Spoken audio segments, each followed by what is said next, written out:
What's up, guys? My name is Travis Ritter, and this is going to be the first of who knows how many vlog videos I'm gonna post on YouTube. And the main premise of this video is to, or this series rather, is to essentially monitor my training as well as hold myself accountable during the training. My wife and I signed up for the Nittany Half Ironman this summer in State College, PA, and we are doing that with our uncle, who is doing the swim, I'm doing the cycling, and my wife is doing the running. So this is prepping me for that because I have never in my life ridden a bicycle with the intention of riding it for distance. The last time I rode a bike, with a couple exceptions between now and then, would be back in middle school. Whenever I was 13 or 14 years old, I would utilize my bike as my main source of transportation with my childhood friends in Lewistown, PA, and we would ride anywhere from our house to the local fast food joints to the Burnham pool, you name it. That was our main source of transportation. There was a couple mountain bikes here and there between that, but it was never anything serious. And this is the first time I'm actually taking cycling in a serious manner. So I'm gonna be sharing essentially what I learned with experience that I've made so far and kind of just document that here. And let me just tell you, it has been about a month now and I have learned a lot already.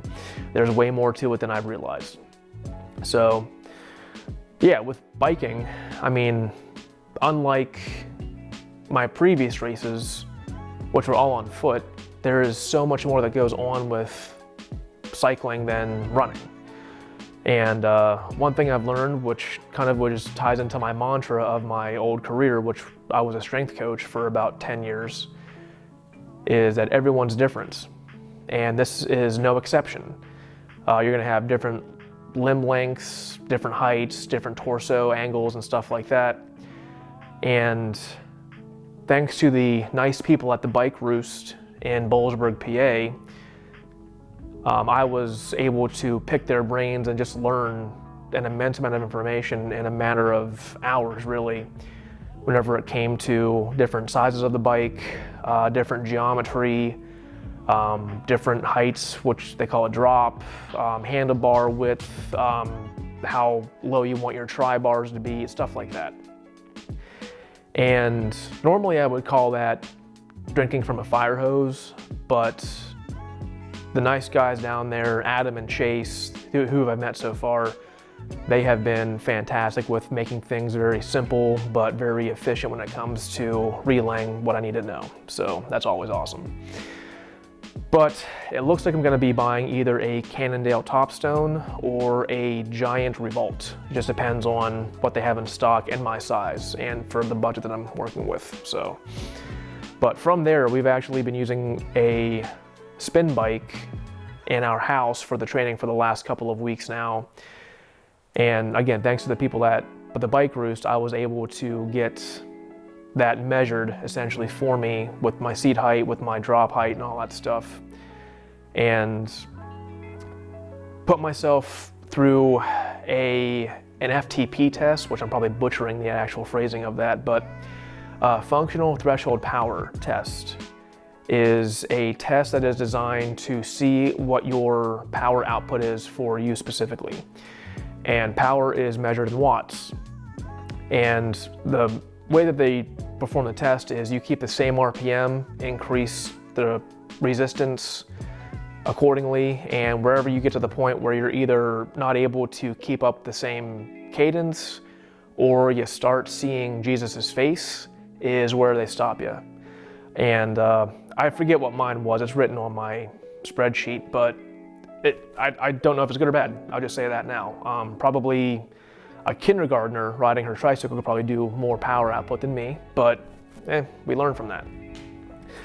But I plugged it into Training Peaks, which is the programming that I've been using for the last couple of weeks now. And they have given me it's all AI, I'll say that now, but they've given me a detailed breakdown of how to do certain things on certain days and how to aim for certain wattage output and ranges for watts accordingly. So I've been utilizing that about 3 to 5 days a week respectively. And yeah, it's been actually very surprising at how fast your body adapts to that. Not just so much your heart, but also I can tell that my legs feel better. My back isn't quite as tight as it used to be. And yeah, I'm actually looking forward to getting on an actual road bike and just seeing how that goes. But as far as the training layout's concerned, I'm gonna be starting to do 2-a-days starting tomorrow. And for context, with my day job, I work 6 a.m. to 2:30-ish p.m. and I work about a half an hour away. So I would have to leave my house no later than 5:25 to get there a little bit before I'm supposed to. And I'd get back here if I left right after work around 3:15-ish, depending on traffic. So I'm gonna be utilizing the gym that you see behind me for my strength workouts in the morning before I leave for work. And what you see behind me is not really anything fancy. I have a squat rack by Titan Fitness.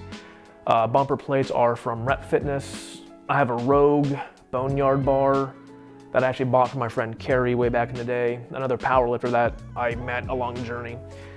And dumbbells from 5 to 50 pounds in 5-pound increments. And I'm also sitting on a Titan bench. So gonna be utilizing that.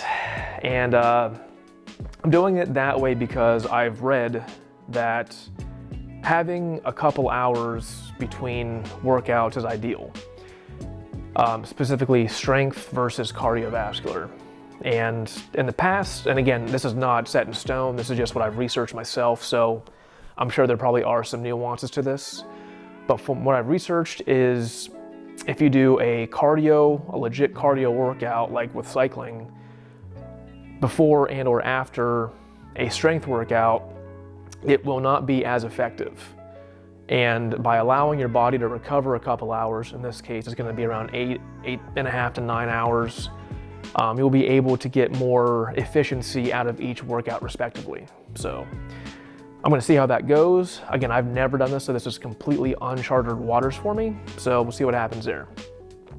But the plan is to get in here around 4:30-ish in the morning and just get 45 minutes of upper body, lower body split going, and which actually ties into the next part.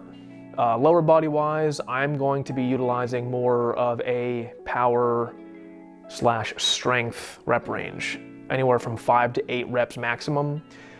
Just because with my job, I walk 15,000 steps on a given day, give or take. So I'm not sure I'm gonna need much more volume on the lower body. With cycling, the workouts now are anywhere from 49 minutes to an hour and 29, I wanna say. So there will be a good bit of lower body volume in a day's time. So focusing on the neurological components, trying to getting some motor neuron firing.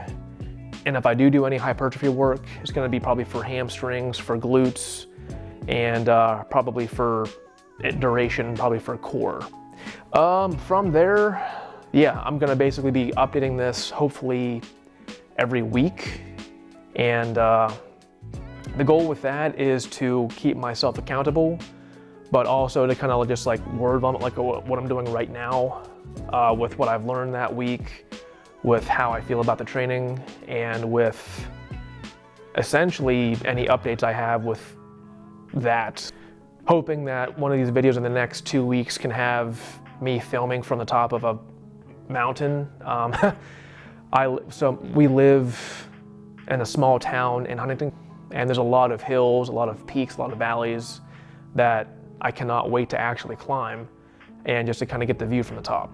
So other than that,